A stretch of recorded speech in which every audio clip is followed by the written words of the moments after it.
بسم الله الرحمن الرحیم. یو ملګری تپوس وکړو چې بعض اوقات باران هم وریږي او نور وسره هم راختلی وي. نو زمونږ په پښتنو کې دا یو خبره مشهوره ده چې نن د ګیدړ واده دی.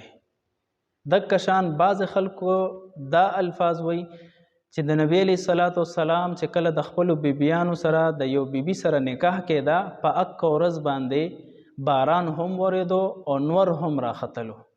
نو کفارو نعوذ بالله من ذلک دا الفاظ ویل چې نن د ګیدړ واده دی. نو آیا د دې خبرو د شریعت په نظر کې څه حیثیت شته او که نه؟ الله رب العزت په هر چیز باندې قادر دی، کامل قدرت لري. کله کله د خپل قدرت د اظهار دپاره رب ذوالجلال د اسبابو خلاف یو فیصلو کی د دې دپاره چې انسان ته مخلوق ته د خپل قدرت اظهار وکړي.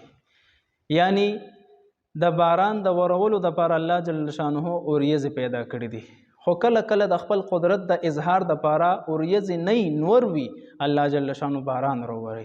نو دا د خپل قدرت اظهار کوي او د یو مسلمان شان کې دا مناسب نه دی چې د الله د قدرت د اظهار دپاره یو داسې نامناسب ټکی استعمال کړي.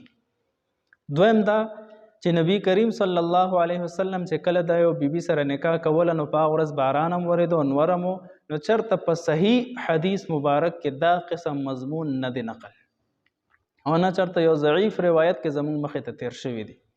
نو لہذا داسې عقیده ساتل چې دا د ګیدړ واده دی یا نبی علیه صلات وسلام ته نسبت کول نو دا د انسان باندې د کفر اندیشه هم کیدی شي.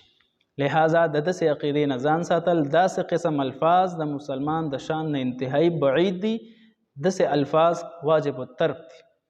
قرآن عظیم الشان کې الله فرمایي ولا تخف ما لیس لک به علم، چې په یو مسله په یو خبره تا سره علم نشته، دلیل نشته، نو د هغې پسې انخلمه.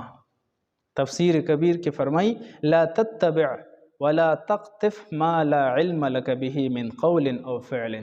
تا سره په یو قول یا فعل باندې څه دلیل نشته، علم نه لري، نو په دې وجه ته هغې پسې تلاش مه کوه او هغې پسې انخلمه.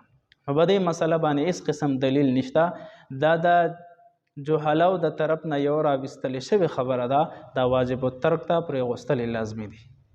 والسلام.